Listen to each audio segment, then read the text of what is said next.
ಒಂದಷ್ಟು ಜನದ ಪ್ರಶ್ನೆ ಏನಾಗಿದೆ, ಎಲ್ಲಾ ವಿಷಯದಲ್ಲೂ ಕಿರಿಕೀರ್ತಿ ಅವರು ಸುಮ್ಮನೆ ಇದು ಧರ್ಮಸ್ಥಳ ವಿಚಾರಕ್ಕೆ ಮಾತ್ರ ಯಾಕೆ ಧ್ವನಿಯಾಗಿದ್ದಾರೆ? ಅತ್ಯಾಚಾರ ಆಗಿದೆ ಅಂತಾನೆ ತನ್ನ ತಾಯಿ ಹೇಳ್ಬೇಕು. ಗ್ಯಾಂಗ್ ರೇಪ್ ಆಗಿದೆ ಅಂತ ಹೇಳಿದಾಗ ನಾವ್ ಹೇಳ್ಬೇಕಾ ಬೇಡ, ಗ್ಯಾಂಗ್ ರೇಪ್ ಆಗಿಲ್ಲಮ್ಮ ದಯವಿಟ್ಟು ಹಂಗೆ ಮಾತಾಡಬೇಡಿ ಅಂತ? ಏನ್ ತಪ್ಪು? ಸೌಜನ್ಯನ ತಂಗಿ ಅಂತೀರಾ, ತಂಗಿ ಪರವಾಗಿ ನಿಲ್ಲುವಂತ ಕೆಲಸ ಕಿರಿಕೀರ್ತಿ ಅವರು ಮಾಡ್ತಾನೆ ಇಲ್ಲ. ತನಕ ಸೌಜನ್ಯಗೆ ನ್ಯಾಯ ಸಿಗಬಾರದು ಅಂತ ಎಲ್ಲಾದ್ರೂ ಒಂದು ಕಡೆ ನಾನು ಮಾತಾಡೋದು ವಿಡಿಯೋ ತೋರಿಸಿ. ಜಸ್ಟಿಸ್ ಫಾರ್ ಸೌಜನ್ಯ ಅಂದ್ರೆ ಏನು? 3 ಜನದ ಹತ್ರ ಸಾಕ್ಷಿ, ಮಹೇಶ್ ಶೆಟ್ಟಿ ತಿಮ್ರೋಡಿ, ಗಿರೀಶ್ ಮಟ್ಟಣ್ಣನವರ್, ಸಮೀರ್, 3 ಜನದ ಹತ್ರ ಸಾಕ್ಷಿ ಇದೆ. ಹಾಯ್ ಹಲೋ ನಮಸ್ಕಾರ, ನೀವು ನೋಡ್ತಾ ಇದ್ರ ಸ್ಪೀಡ್ ಪ್ಲಸ್ ಕರ್ನಾಟಕ. ನಾನು ಐಶ್ವರ್ಯ ಗೌಡ. ಧರ್ಮಸ್ಥಳ ಕೇಸ್ನಲ್ಲಿ ದಿನೇ ದಿನೇ ಟ್ವಿಸ್ಟ್ ಮೇಲೆ ಟ್ವಿಸ್ಟ್ ಬರ್ತಾನೆ ಇದೆ. ಇದೀಗ ಬಂದಿರುವಂತದ್ದು ಅನನ್ಯ ಭಟ್ ಹುಟ್ಟೇ ಇಲ್ಲ, ಸುಜಾತ ಭಟ್ ಅವರ ಮಗಳು ಅನನ್ಯ ಭಟ್ ಅಲ್ವೇ ಅಲ್ಲ ಅನ್ನುವಂಥದ್ದು. ಒಂದಷ್ಟು ಜನ ಪರ ಮಾತಾಡಿದ್ರೆ, ಒಂದಷ್ಟು ಜನ ವಿರುದ್ಧವಾಗಿ ಮಾತಾಡ್ತಾ ಇದ್ರೆ. ಎಸ್, ಇವತ್ತು ನಮ್ಮ ಜೊತೆ ಕಿರಿಕೀರ್ತಿ ಅವರಿದ್ದಾರೆ. ಅವರು ಪರ ಮಾತಾಡ್ತಾರೋ ವಿರೋಧವಾಗಿ ಮಾತಾಡ್ತಾರೋ ಗೊತ್ತಿಲ್ಲ, ಅವ್ರನ್ನೇ ಮಾತಾಡ್ಸ್ತಾ ಹೋಗ್ತೀನಿ. ಸರ್, ಮೊದಲನೇದಾಗಿ ನಮಸ್ತೆ, ಹೇಗಿದ್ದೀರಾ? ಅದ್ಭುತ. ಓಕೆ, ಒಂದಷ್ಟು ಜನ ಹೇಳ್ತಾ ಇರುವಂತದ್ದು ಕಿರಿಕೀರ್ತಿ ಅವರು ಯಾವ ಸೈಡ್ ಇದ್ದಾರೆ ಅಂತಾನೆ ಗೊತ್ತಾಗ್ತಾ ಇಲ್ಲ ಅಂತ ಹೇಳಿ. ಒಂದ್ ಕಡೆ ಧರ್ಮಸ್ಥಳ ವಿಚಾರ ಬಂದಾಗ ನೀವು ಧರ್ಮಸ್ಥಳ, ನಾವು ಮಂಜುನಾಥನ ಹೆಸರನ್ನ ಎಳ್ಕೊ ಬರ್ತಿಲ್ಲ, ಬರೀ ಧರ್ಮಸ್ಥಳದಲ್ಲಿ ನಡೀತಾ ಇರುವಂತ ಘಟನೆ ಬಗ್ಗೆ ಹೇಳ್ತಾ ಇದೀವಿ. ನೀವು ಧರ್ಮಸ್ಥಳ ಮಂಜುನಾಥನ್ನು ಎಳ್ಕೊ ಬರ್ತಾ ಇರುವಂತ ಕೆಲಸ ನೀವು ಮಾಡ್ತಾ ಇದ್ದೀರಾ ಅಂತ ಅನಿಸ್ತಾ ಇದೆ. ಅದಕ್ಕೇನ್ ಹೇಳ್ತೀರಾ? ಮೊದಲನೇದಾಗಿ, ಧರ್ಮಸ್ಥಳದಲ್ಲಿ ಮಂಜುನಾಥ ಸ್ವಾಮಿಯೇ ಇಲ್ಲ, ಅಲ್ಲಿ ಅಣ್ಣಪ್ಪ ಸ್ವಾಮಿಯೇ ಇಲ್ಲ. JCB ತಗೊಂಡೋಗಿ ಅದನ್ನೆಲ್ಲ ಎಬ್ಬರಿಸಿ ಅಂತ ಹೇಳಿದ್ ಕೇಳಿಲ್ವಾ ಮಹೇಶ್ ಶೆಟ್ಟಿ ತಿಮ್ರೋಡಿ? ಕೇಳಿಸ್ಕೊಂಡಿಲ್ವಾ? ಇಂಟರ್ವ್ಯೂ ಅಲ್ಲಿ ಸ್ಟ್ರೈಟ್ ಅವೇ ಹೇಳ್ತಾರೆ, ಧರ್ಮಸ್ಥಳದಲ್ಲಿ ಮಂಜುನಾಥನೂ ಇಲ್ಲ, ಅಣ್ಣಪ್ಪ ಸ್ವಾಮಿನೂ ಇಲ್ಲ, JCB ತಗೊಂಡೋಗಿ ಅದನ್ನೆಲ್ಲ ಎತ್ತಿ ಬಿಸಾಕಿ ಅಲ್ಲ. ಈ ತರ ಅನ್ಯಾಯ ಆಗ್ತಿದ್ರೆ ಅವರಾದ್ರೂ ಏನ್ ಮಾಡ್ತಾರೆ? ಅವ್ರು ಹೇಳೇ ಹೇಳ್ತಾರೆ. ಎಲ್ಲ ಅನ್ಯಾಯ ಆಗಿದೆ. ಈಗ ಸೌಜನ್ಯ ಪರವಾಗಿ ಆಗಿರುವಂತದ್ದು ಈಗ ನೀವು ನೋಡ್ಬೋದು. ಇವಾಗ ಒಂದಷ್ಟು 30 ಪಾಯಿಂಟ್ಗಳಲ್ಲಿ SIT ತನಿಖೆ ಮಾಡ್ತಾ ಇರುವಂತದ್ದು 300 ಹೆಣಗಳನ್ನ ಹೂತಿದ್ದೀನಿ ಅಂತ ಹೇಳಿ ಈಗ ಭೀಮ ಬಂದು ನಿಮ್ಮ ಮೊದಲ ಪ್ರಶ್ನೆ ಬಂದ್ಬಿಟ್ಟು ಧರ್ಮಸ್ಥಳದಲ್ಲಿ ಮಂಜುನಾಥನ ಬಗ್ಗೆ ಯಾರು ಮಾತಾಡಿಲ್ಲ ಅಂತ. ಮಾತಾಡಿದ್ದಾರೆ ಅಂತ ವಿಷಯ ಗೊತ್ತಾದ ತಕ್ಷಣ ಹಿಂಗಾಗಿದೆ ಅದಕ್ಕೆ ಮಾತಾಡ್ತಾರೆ ಅಂತ. ಅಲ್ಲಿಗೆ ಕಾಂಟ್ರಾಡಿಕ್ಟರಿ ಇದೆ ಸ್ಟೇಟ್ಮೆಂಟ್ಸ್. ಅಂದ್ರೆ ಮಾತಾಡಿರೋದು ಹೌದು ಅಂತ ನೀವು ಒಪ್ಕೋತೀರಾ, ಕಾಂಟ್ರಾಡಿಕ್ಟರಿ ಇದೆ, ಹೌದು ಮಾತಾಡಿರೋದು ಅಂತ ನೀವು ಒಪ್ಕೊಂಡ್ರಿ. Okay, done, that's one part, ಮುಗ್ದೈತಿ. ಈಗ ನೆಕ್ಸ್ಟ್, ಹಿಂಗೆಲ್ಲ ಅನ್ಯಾಯ ಆಗಿದೆ ಅದಕ್ಕೋಸ್ಕರ ಮಾತಾಡ್ತಾ ಇದ್ದಾರೆ ಅನ್ನೋದು ನಿಮ್ದು 2ನೇ ಕ್ವಶನ್. ಏನ್ ಅನ್ಯಾಯ ಆಗಿದೆ ಅಂತ ನನ್ನ ಪ್ರಶ್ನೆ, ಅದಕ್ಕೆ ಉತ್ತರ ಕೊಡಿ. ಅತ್ಯಾಚಾರ ಆಗಿದೆ. ಈ ಹಿಂದೆ ನೀವು ಹೇಳಿದ್ರಿ, ಒಂದು ಮಗುಗೆ ಅತ್ಯಾಚಾರ ಆಗಿದೆ ಅಂದಾಗ ಅತ್ಯಾಚಾರ ಆಗಿದೆ ಅಂತಾನೆ ತನ್ನ ತಾಯಿ ಹೇಳ್ಬೇಕು. ಕರೆಕ್ಟ್. ಓಕೆನಾ? ಇನ್ ಯಾವ ರೀತಿ ಹೇಳ್ತಾರೆ? ಗ್ಯಾಂಗ್ ರೇಪ್ ಅನ್ನೋ ವರ್ಡ್ ಮೆಡಿಕಲ್ ಟರ್ಮ್ಸ್ ಅಲ್ಲೂ ಎಲ್ಲೂ ಇಲ್ಲ. ಮೆಡಿಕಲ್ ಯಾವುದೇ ಪೋಸ್ಟ್ ಮಾರ್ಟಮ್ ರಿಪೋರ್ಟ್ ಅಲ್ಲೂ ಇಲ್ಲ, FSL ನಲ್ಲೂ ಇಲ್ಲ, ಮತ್ತೆ ನ್ಯಾಯಾಲಯದ ಪೊಲೀಸ್ ಡಿಪಾರ್ಟ್ಮೆಂಟ್ ನ ಚಾರ್ಜ್ ಶೀಟ್ ಅಲ್ಲೂ ಇಲ್ಲ, CID ಅಲ್ಲೂ ಇಲ್ಲ, CBI ನಲ್ಲೂ ಇಲ್ಲ. ನನ್ನ ಮಗಳ ಮೇಲೆ ಗ್ಯಾಂಗ್ ರೇಪ್ ಆಗಿದೆ ಅಂತ ಹೇಳಿದಾಗ ನಾವ್ ಹೇಳ್ಬೇಕಾ ಬೇಡ, ಗ್ಯಾಂಗ್ ರೇಪ್ ಆಗಿಲ್ಲಮ್ಮ ದಯವಿಟ್ಟು ಹಂಗೆ ಮಾತಾಡಬೇಡಿ ಅಂತ? ಏನ್ ತಪ್ಪು? ಆಗದೆ ಇರೋ ಗ್ಯಾಂಗ್ ರೇಪ್ ಆಗಿದೆ ಅಂತ ಹೇಳಿದ್ರೆ ತಪ್ಪಲ್ಲ? ಅದನ್ನ ಹೇಳಿದ್ವಿ. ಬಟ್ ಆದ್ರೆ ಇವಾಗ ಎಲ್ಲದನ್ನೂ ಎಮೋಷನಲಿ ನೋಡ್ಬಿಟ್ರೆ ಸತ್ಯ ಹಂಗಾದ್ರೆ ಮರೆ ಮಾಚ್ಬಿಡ್ಬೇಕಾ? ಎಲ್ಲದನ್ನೂ ಎಮೋಷನಲಿ ನೋಡೋಣ. ಅಯ್ಯೋ ತಾಯಿ ತಾಯಿ ತಾಯಿ, ಹೌದಪ್ಪ ತಾಯಿ, ನನಗೂ ಅರ್ಥ ಆಗುತ್ತೆ, ಆ ತಾಯಿಯ ಹೊಟ್ಟೆ ಉರಿ ನನಗೂ ಗೊತ್ತಾಗುತ್ತೆ. ಆದ್ರೆ ತಾಯಿಯಾಗಿ ಯಾಕೆ ಹೇಳ್ಬೇಕು ಆ ಮಾತನ್ನ? ಯಾಕೆ ಹೇಳ್ಬೇಕು? ಆಗದೆ ಇರೋ ಗ್ಯಾಂಗ್ ರೇಪ್ ಅನ್ನ ನನ್ನ ಮಗಳ ಮೇಲೆ ಗ್ಯಾಂಗ್ ರೇಪ್ ಆಗಿದೆ ಅಂತ ಯಾಕೆ ಹೇಳ್ಬೇಕು? ಅದನ್ನ ಕೇಳಿದೆ. ಹಂಗಲ್ಲ ತಾಯಿ, ಹಂಗಾಗಿಲ್ಲ ಅದು. ಇನ್ಫ್ಯಾಕ್ಟ್ ನಿಮ್ಮ ಮಗಳ ಜೊತೆಗೆ ಇಂಟರ್ಕೋರ್ಸೇ ಆಗಿಲ್ಲ.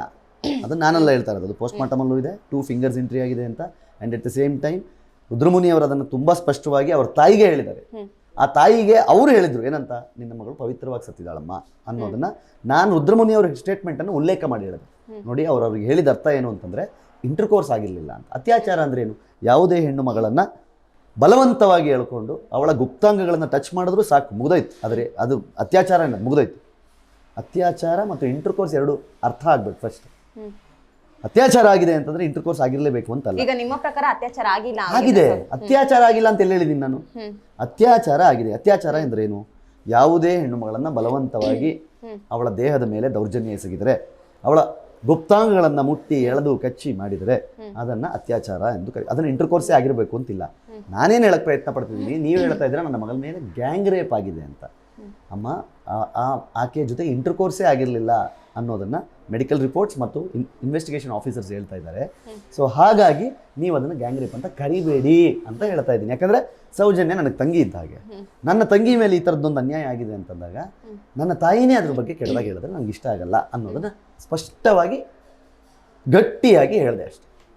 ಸೌಜನ್ಯನ ತಂಗಿ ಅಂತೀರಾ, ತಂಗಿ ಪರವಾಗಿ ನಿಲ್ಲುವಂತ ಕೆಲಸ ಕಿರಿಕೀರ್ತಿ ಅವರು ಮಾಡ್ತಾನೆ ಇಲ್ಲ. ಇಲ್ಲಿ ತನಕ ಸೌಜನ್ಯಗೆ ನ್ಯಾಯ ಸಿಗಬಾರದು ಅಂತ ಎಲ್ಲಾದ್ರೂ ಒಂದು ಕಡೆ ನಾನು ಮಾತಾಡೋದು ವಿಡಿಯೋ ತೋರಿಸಿ. ಡೇ 1 ಇಂದ ನನ್ನ ಹ್ಯಾಶ್ಟ್ಯಾಗ್ ಬಂದು ಜಸ್ಟಿಸ್ ಫಾರ್ ಸೌಜನ್ಯ.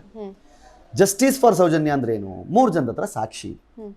ಮಹೇಶ್ ಶೆಟ್ಟಿ, ತಿಮ್ರೋಡಿ, ಗಿರೀಶ್ ಮಟ್ಟಣ್ಣನವರ್, ಸಮೀರ್, 3 ಜನದ ಹತ್ರ ಸಾಕ್ಷಿ ಇದೆ ಅಂತ ಹೇಳಿದಾರೋ ಇಲ್ವೋ? ಜೇಬಲ್ಲಿದೆ, ಮೊಬೈಲಲ್ಲಿದೆ, ನೋಡಿದವರು ಇದ್ದಾರೆ, ಎತ್ಕೊಂಡು ಹೋದವರನ್ನ ನೋಡಿದವರು ಇದ್ದಾರೆ ಅಂತ ಹೇಳಿದಾರ ಇಲ್ಲ? ಕೇಳಿಸ್ಕೊಂಡಿದ್ದೀರಾ ಇಲ್ಲ? Yes or no? ಮಾತಾಡುವ ಬರದಲ್ಲಿ ಮಾತಾಡ್ತಾರೆ. ಇವಾಗ ಕಿರಿಕೀರ್ತಿ ಅವರು ಅಂದ್ರೆ ಮಾತಾಡೋ ಬರದಲ್ಲಿ ಸಾಕ್ಷಿ ಇದೆ ಅಂತ ಹೇಳ್ಬೋದು. ಅವ್ರು ತಗೊಂಡ್ಬಂದು ಇಟ್ಟಿದ್ದಾರೆ. ಈಗ ಭೀಮಾನು ಅಂತ ಅವರು ಬಂದಿದ್ದಾರೆ. ಎಷ್ಟು ಸಿಕ್ತು? ಸಿಗುತ್ತೆ, ಇನ್ನೂ ಕಾಲಾವಕಾಶ ಇದೆ. 30 ಪಾಯಿಂಟ್ ಇರುವಂತದ್ದು. ಸಿಂಪಲ್ ಆಗಿ ಹೇಳ್ತೀನಿ, ಸೌಜನ್ಯ ಕೇಸ್ಗೂ ಭೀಮನ್ಗೂ ಏನ್ ಸಂಬಂಧ? ಏನ್ ಸಂಬಂಧ? ಹೆಣ ಹೂತಿರುವಂತದ್ದು ಆ ವ್ಯಕ್ತಿ ಅನ್ನುವಂಥದ್ದು. ಈಗ ಸೌಜನ್ಯಂಗೂ ಭೀಮನ್ಗೂ ಏನ್ ಸಂಬಂಧ ಹೇಳಿ? ಸೌಜನ್ಯ ಸಾವಿಗೀಡಾದಾಗ ಆ ವ್ಯಕ್ತಿ ಇರ್ಲಿಲ್ಲ, ಬಟ್ ಆದ್ರೆ ನೀವು ರಾಂಗ್ ರೂಟ್ ಅಲ್ಲಿ ಹೋಗ್ಬೇಡಿ. ಸೌಜನ್ಯಂಗೂ ಭೀಮನ್ಗೂ ಏನ್ ಸಂಬಂಧ? ಸೌಜನ್ಯ ಕೇಸ್ಗೂ ಭೀಮ ಬಂದಿರೋದಕ್ಕೂ ಏನ್ ಸಂಬಂಧ? ಭೀಮ ಬಂದು ಅಲ್ಲಿ ಒಂದು ಶವ ಸಿಕ್ಕರೆ ಸೌಜನ್ಯಂಗೆ ಹೆಂಗ್ ನ್ಯಾಯ ಸಿಗುತ್ತೆ? ಸೌಜನ್ಯಂಗೆ ನ್ಯಾಯ ಸಿಗಬೇಕು ಅಂತಂದ್ರೆ ಏನ್ ಮಾಡ್ಬೇಕು? ಇವ್ರ ಹತ್ರ ಇರೋ ಸಾಕ್ಷಿಗಳನ್ನು ಕೊಡ್ಬೇಕು. ಅಂದ್ರೆ ನೀವು ತುಂಬಾ ಸ್ಪಷ್ಟವಾಗಿ ಹೇಳ್ತಾ ಇದ್ದೀರಾ, ಅವ್ರು 3 ಜನ ಮಾತಿನ ಬರದಲ್ಲಿ ಸುಳ್ಳು ಹೇಳಿದ್ರಷ್ಟೇ, ಅವ್ರ ಹತ್ರ ಸಾಕ್ಷಿ ಇಲ್ಲ ಅಂತ ನೀವು ಹೇಳ್ತಾ ಇದ್ದೀರಾ. ಹೇಳ್ದೆ ಅಂತ ನನ್ನ ಬಾಯಲ್ಲಿ ಬಂದಿಲ್ಲ. ಅಂದ್ರೆ ಮಾತಿನ ಬರದಲ್ಲಿ ಏನೋ ಮಾತಾಡಿದ್ದಾರೆ, ಅವ್ರ ಹತ್ರ ಸಾಕ್ಷಿ ಇಲ್ಲ ಅಂತ ನೀವು ಹೇಳ್ತಾ ಇದ್ದೀರಾ. ಇಲ್ಲ, ಮಾತಿನ ಬರದಲ್ಲಿ ಏನ್ ಬೇಕಿದ್ರು ಮಾತಾಡ್ಬೋದು, ಸುಳ್ಳು ಹೇಳ್ಬೋದು, ನಿಜಾನು ಹೇಳ್ಬೋದು. ಹಾಗಂತ ನಾನು ಸುಳ್ಳು ಹೇಳಿದ್ರು ಈಗ ಅವ್ರ ಹತ್ರ ಸಾಕ್ಷಿ ಇದೆಯಾ ಇಲ್ಲ ನಿಮ್ಮ ಪ್ರಕಾರ? ನನಗೆ ಗೊತ್ತಿಲ್ಲ.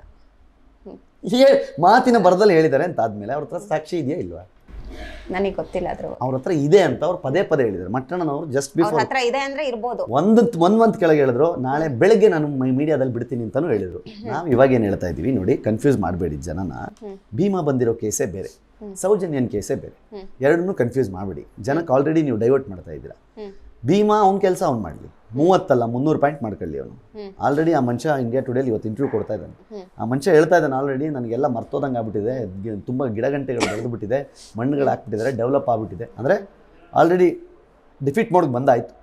ಓಕೆ, ಆಮೇಲೆ ಭೀಮನ ಫೋಟೋಗ್ರಾಫಿಕ್ ಮೆಮೊರಿ ಡೇ 1ನಲ್ಲಿ ಏನ್ರಿ ಎಲ್ಲೆಲ್ಲಿ ಓದ್ತಿದ್ದಾನೆ ಅನ್ನೋದು ಗೊತ್ತಲ್ರಿ ಅವನಿಗೆ. ಕೇಳಿಸ್ಕೊಂಡಿಲ್ವಾ? ಎಂಥ ಬ್ರೈನ್ ರೀ, 15 ವರ್ಷ ಆದಮೇಲೆ ಎಲ್ಲಿ ಹೂತಿದ್ದಾನೆ, ಹೆಂಗೆ ಹೂತಿದ್ದಾನೆ, ಎಷ್ಟು ಹೂತಿದ್ದಾನೆ ಅಂತ ಎಷ್ಟು ಪರ್ಫೆಕ್ಟಾಗಿ ಹೇಳ್ತಾನೆ ಅಂತ ನಾವೆಲ್ಲ ಹೋಗ್ಲಿಲ್ವಾ? ಸರಿ, ಇವಾಗ ಹೇಳ್ತಾ ಇದ್ದೀರಾ 16 ಅಷ್ಟೇ ಆಗಿರೋದು, ಇನ್ನೂ 30 ಆಗಿಲಿ. ಎಲ್ಲೋಯ್ತಂಗಾರೆ ಫೋಟೋಗ್ರಾಫಿಕ್ ಮೆಮೊರಿ?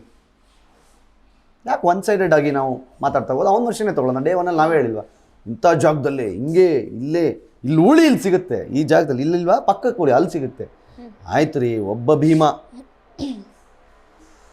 ಒಂದು ಶವವನ್ನು ಹೊತ್ಕೊಂಡು 1.5 ಕಿಲೋಮೀಟರ್ ನಡ್ಕೊಂಡು ಅಲ್ಲಿ ಹೋಗಿ ನೆನ್ನೆ ತೊಡರೋದೆಷ್ಟು ಗುಂಡಿ? 18 ಅಡಿ. ಎಂತ 18 ಅಡಿ ಗುಂಡಿ ತೋಡಿ ಒಳಗಿಟ್ಟು ಮುಚ್ಚದಂತಂದ್ರೆ ಏನು ತಮಾಷೆ ಹಿಡ್ರೈತಾ ನೋಡಿ. ಒಬ್ಬ ಭೀಮ ಗುಂಡಿ ತೋಡಿ ಹೂತಿಟ್ಟ ಶವಗಳನ್ನು ತೆಗಿಲಿಕ್ಕೆ 20 ಜನ ಆಳಬೇಕು, 2 JCB ಬೇಕು. ಅಲ್ಲ, ನೀವು ಬ್ಲೈಂಡಾಗಿ ಇವಾಗಲೂ ಹೇಳ್ತೀರಾ ಭೀಮ ಬಂದಿದ್ದಾನೆ ಸಾಕ್ಷಿ.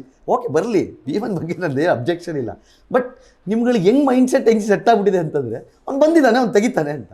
ಬಟ್ ಅವ್ನು ಹೆಂಗೆ ಹೂತಿಟ್ಟ ಅಂದ್ರೆ ನಿಮ್ಮ ಹತ್ರ ಇಲ್ಲ ಉತ್ತರ. ಟೆಕ್ನಾಲಜಿ ಎಷ್ಟೊಂದು ಮುಂದುವರೆದಿದೆ. ಇವಾಗ JCBನೇ ಕರೆಸ್ಬೇಕಂತ ಏನು ಇರಲಿಲ್ಲ ಅಲ್ಲಿ.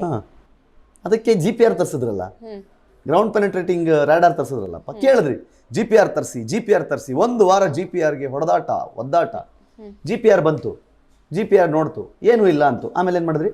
ಟೆಕ್ನಾಲಜಿ ಇಷ್ಟೆಲ್ಲ ಮುಂದುವರೆದಿದೆ ಅಲ್ಲ, GPR ಬಂದು ಎಲ್ಲ ಟೆಸ್ಟ್ ಮಾಡಿದ್ಮೇಲೆ ಅದರಲ್ಲೇನು ಸಿಕ್ಕಿಲ್ಲ ಅಂದಮೇಲೆ ಏನು ಮಾಡಿದ್ರಿ? ಮತ್ತೆ JCB ಕರೆಸಿದ್ರಿ, ಹಾಗೆ ಶುರು ಮಾಡಿದ್ರಿ. ಏನು ಟೆಕ್ನಾಲಜಿ ಇದ್ರೆ ಏನು? ಟೆಕ್ನಾಲಜಿನೂ ನಂಬಲ್ಲ, ಈ ಕಡೆ ಜನನೂ ನಂಬಲ್ಲ. ಅಂದರೆ ಯಾವ್ದಾದ್ರು ಒಂದು ನಂಬಿ, ಜನ ಉಳದನ್ನು ನಂಬಲ್ಲ ಅಂತ ನಾನು ಹೇಳ್ತೇನೆ. ನೀನೇ ಹೂತಿರುವ ಜಾಗಪ್ಪ, ನೀನೇ 13ನೇ ಪಾಯಿಂಟಲ್ಲಂತೂ ನನಗೆ 100% ಗ್ಯಾರಂಟಿ ಅಂತ ಹೇಳಿದ್ವಿ. ಆಯ್ತಲ್ಲ, 13 ಪಾಯಿಂಟ್, 13ನೇ ಪಾಯಿಂಟ್ ಅಂತೂ ಆಲ್ರೆಡಿ 60-40 ಸೈಡ್ ಥರ ಹೊರದಾಕ್ಬಿಟ್ಟಿದ್ದಾರೆ.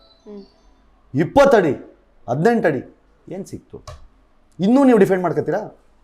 ಓಕೆ, ಇನ್ನೂ ಡಿಫೆಂಡ್ ಮಾಡ್ಕೊತೀರಾ ಅಂತ ಹೇಳಿ. ಇಲ್ಲ, ಸ್ಟಿಲ್ ನಮ್ಗೆ ಗ್ಯಾರಂಟಿ ಇದೆ, ಸಿಗಬಹುದು, ಇನ್ನೂ ಟೈಮ್ ಇದೆ, ಬೇಜಾನ್ ಟೈಮ್ ಇದೆ. ನಾನು ಅದನ್ನೇ ಹೇಳ್ತೀನಿ, ಎಲ್ಲ ಸಮಾಜದ IQ ಲೆವೆಲ್ ಎಲ್ಲಿಗೆ ಬಂದ್ಬಿಟ್ಟಿದೆ ಅಂತಂದರೆ, ಪ್ರಾಕ್ಟಿಕಲ್ ಥಿಂಕಿಂಗು, ಲಾಜಿಕಲ್ ಥಿಂಕಿಂಗೇ ಮರ್ತುಬಿಟ್ಟಿದ್ವಿ ನಾವುಗಳು.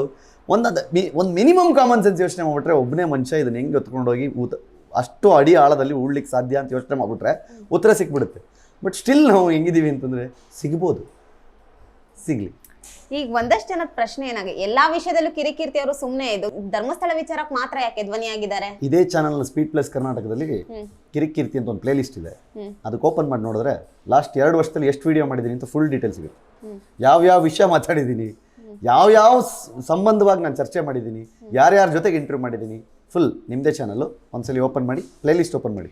ಎಲ್ಲಾ ವಿಷಯದಲ್ಲೂ 2 ವರ್ಷದಲ್ಲಿ ಕನಿಷ್ಠ ಪಕ್ಷ 500 ವಿಡಿಯೋ ಸಿಕ್ಕಿಲ್ಲ ಅಂದ್ರೆ ನೀವು ಹೇಳಿದ್ ಕೇಳ್ತೀನಿ ನಾನು. 500 ವಿಷಯ ಮಾತಾಡಿದ್ದೀನಿ. ಓಕೆ, ಈಗ ಇದೇ ಧರ್ಮಸ್ಥಳ ಟ್ವಿಸ್ಟಿಗೆ ಮುಂಚೂಣಿ ಹೊಂದದಾದ್ರೆ ಇವಾಗ ಸುಜಾತಾ ಭಟ್ ಅನ್ನುವಂಥವ್ರು ಅವರೇ ಇಲ್ವೇ ಇಲ್ಲ ಅನ್ನುವಂಥದ್ದು ಕೂಡ ಸುಜಾತಾ ಭಟ್ ಎಲ್ಲ ಇದ್ದಾರೆ ಪಾಪ. ಇವೆನ್ ನೀವು ಹೇಳ್ತಾ ಇರುವಂತ ಪ್ರಕಾರ ನೋಡಿದ್ರೆ ಅನನ್ಯ ಭಟ್ ಅನ್ನುವಂಥವ್ರೇ ಇಲ್ಲ ಅಂದ್ರೆ ಇವಾಗ ನಾವೆಲ್ಲ ಹೇಳೋದು ಸುಜಾತಾ ಭಟ್ ಅನ್ನೋರೇ ಇಲ್ಲ ಅನ್ನುವಂಥದ್ದು ಕೂಡ ನಾವೇ ಅನ್ಕೋಬಿಡ್ತೀವಿ. ಅಲ್ಲ, ಸುಜಾತಾ ಭಟ್ ಇದ್ದಾರೆ ಪಾಪ. ಅವ್ರು ನಾನು ವಿಡಿಯೋ ಮಾಡಿ ಹೇಳಿದ್ರು, ನಾನೊಂದು ಸ್ಥಳದಲ್ಲಿ ಇದ್ದೀನಿ, ನಾನು ಎಲ್ಲಿರ್ಬೇಕು ಅಲ್ಲಿ ಇದ್ದೀನಿ ಅಂತ ಹೇಳಿದ್ರು. ಬಟ್ ಅನನ್ಯ ಭಟ್ ಸ್ಟೋರಿ ನಿಮ್ಗೆ ಗೊತ್ತು. ಡೇ 1 ಬಂದರು, ನನ್ನ ಮಗಳು 2003ರಲ್ಲಿ ಕಾಣೆ ಆದ್ಲು. ಧರ್ಮಸ್ಥಳದವರೇ ಹೊತ್ಕೊಂಡು ಹೋಗಿದ್ದು ಅಂತ ಊರಿನವ್ರು ಹೇಳಿದ್ರು. ನಾನು ಬಂದಾಗ ನನಗೆ ವೀರೇಂದ್ರ ಹೆಗಡೆಯವರು, ಹರ್ಷೇಂದ್ರ ಹೆಗಡೆಯವರು ಬೈದು ಕಳಿಸಿದ್ರು. ಆಮೇಲೆ ಯಾರೋ ಹೊಡೆದ್ರು. ನಾನು ಹೋಗಿ ಬೆಂಗಳೂರಿನ ಹಾಸ್ಪಿಟ್ಲಲ್ಲಿ ಅಡ್ಮಿಟ್ ಆದೆ. ಓಕೆ, ಇಡೀ ಕರ್ನಾಟಕ ನಾವೇನಾದರೂ ಅವತ್ತು ಮಾತಾಡಿದ್ವಾ?